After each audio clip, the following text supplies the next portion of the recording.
Guys इस video में हम बात करेंगे नॉन वर्बल की एक टाइप जो मैंने आपको बताया था अपीयरेंस के बारे में, उसकी जो आगे सब टाइप्स हैं उनके बारे में। तो अपीयरेंस जो है इसमें सबसे पहले जो बात आ रही है वो है पर्सनल अपीयरेंस। यानी पर्सनल अपीयरेंस में देखते हैं रिफ्लेक्ट और thinking, attitude, psychological inclination etcetera, can blur judgement, interpretation, relations, evaluation. Personal में जो चीज़ें आती हैं यानी हमारी पर्सनल चीज़ें जो हैं, हम जैसे कि हमारा ड्रेसिंग वगैरह, हेयर स्टाइल, हमारी बॉडी जो है, बॉडी अपीयरेंस जो है वो सारी कुछ आ जाती है। और हमारी जो जो गेटअप होता है उससे हमें पता चलता है हमारी थिंकिंग के बारे में, हमारे एटीट्यूड के बारे में, हमारी साइकोलॉजिकल इंक्लिनेशन सारी पता चलती है हमारे गेटअप से। यानी हमारी जो पर्सनालिटी होती है वो कम्युनिकेट कर रही होती है नेक्स्ट पर्सन से। अब पर्सनल अपीयरेंस में क्या क्या आ जाता है, बॉडी शेप, यानी हमारी बॉडी शेप कैसी है, उसके बाद हमारी क्लॉथिंग, हमारी ड्रेसिंग सेंस कैसी है, हमारे हेयर स्टाइल कैसा है, हमारी ज्वेलरी कैसी है, हमारी कॉस्मेटिक्स हमने क्या यूज़ की हुई हैं, और कलर हमारा कैसा है। अब देखिए आप देख सकते हैं कि बहुत से लोग जो हैं, हम लोग पर्सनालिटी से जज कर लेते हैं नेक्स्ट पर्सन को कि इसकी साइकोलॉजिकल सेंस कैसी है, इसकी ड्रेसिंग सेंस ऐसी है, तो ये किस तरह का माइंड सेटअप रखता है। अब आप देखते हैं कि अक्सर हम किसी इंसान ने बहुत अच्छे से ड्रेसिंग की हो या बहुत अच्छे से गेटअप किया हो, अपनी पर्सनालिटी बहुत अच्छी बनाई हो, तो हमारी ऑटोमेटिकली हमारे माइंड में उसका ये सेंस बन जाती है कि इसका माइंड लेवल बहुत अच्छा होगा, क्योंकि इसे अपने आप को कैरी करने आता है, बहुत अच्छे से इसने अपने आप को कैरी किया हुआ है, हर चीज़ बहुत अच्छी परफेक्ट इसने पहनी हुई है, तो ये बहुत नेक्स्ट पर्सन काफ़ी सेंसिबल होगा।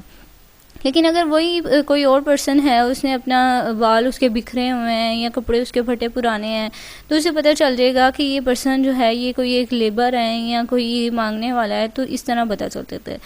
अब देखिए अगर आपके सामने कोई पर्सन है, उसने बहुत अच्छे से ड्रेसिंग की हुई है, कोई बहुत प्यारी ड्रेसिंग है, बड़ी सेंसिबल सी और बहुत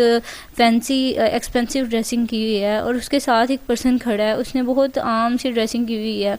तो आपको उन दोनों पर्सन में देख कर डिफरेंस नज़र आएगा। आप उन दोनों पर्सन को देख के आप बता सकते हैं कि इनमें से ज़्यादा सेंसिबल और ज़्यादा अच्छा पर्सन कौन सा है, या ज़्यादा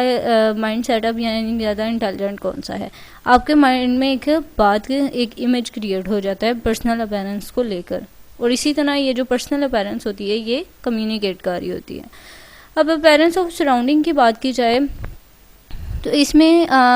देखिए इसमें room size, location, furnitures, wall decoration, flooring, lighting, window views वगैरह ये सारा कुछ आ जाता है। यानी हमारा रूम साइज़, जहाँ पे हम बैठे हुए हैं उसका रूम साइज़ क्या है, उसकी लोकेशन किस जगह पे है, उसका फर्नीचर कैसा है जिस रूम में हम बैठे हुए हैं। फॉर एग्ज़ाम्पल मैं किसी ऑफ़िस में बैठी हुई हूँ, तो उसमें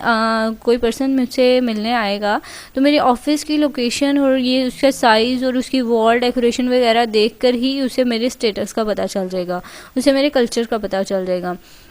तो इस तरह मैंने अपने इर्द गिर्द जो माहौल बनाया हुआ है वो भी कम्युनिकेट कर रहा है। यानी अगर मेरा जो रूम है वो बहुत अच्छे से डेकोरेट है, तो नेक्स्ट पर्सन को मेरे स्टेटस का पता चल रहा है, और ये जो स्टेटस है ये भी अगले पर्सन के साथ कम्युनिकेशन कर रहा होता है, और स्टेटस के थ्रू बहुत अच्छा इंप्रेशन पड़ता है, और नेक्स्ट पर्सन जो है वो थोड़ा कंफ्यूज हो जाता है कि ये इसका स्टेटस बहुत हाई है, मुझे इसके सामने काफ़ी सोच समझ के बात करनी चाहिए। तो ये था पेरेंट्स ऑफ सराउंडिंग। तो ये जो नॉन वर्बल कम्युनिकेशन की एक टाइप थी अपीयरेंस के थ्रू मैंने आपको बताया कि इसमें क्या क्या चीज़ें आ जाती हैं, जिसमें हमारी पर्सनल अपीयरेंस आती है और हमारी सराउंडिंग की अपीयरेंस आती है। अब इसके अलावा जो फर्दर इसकी नॉन वर्बल कम्युनिकेशन की जो अगली टाइप है बॉडी लैंग्वेज, वो मैं आपको नेक्स्ट वीडियो में बताऊंगी। एंड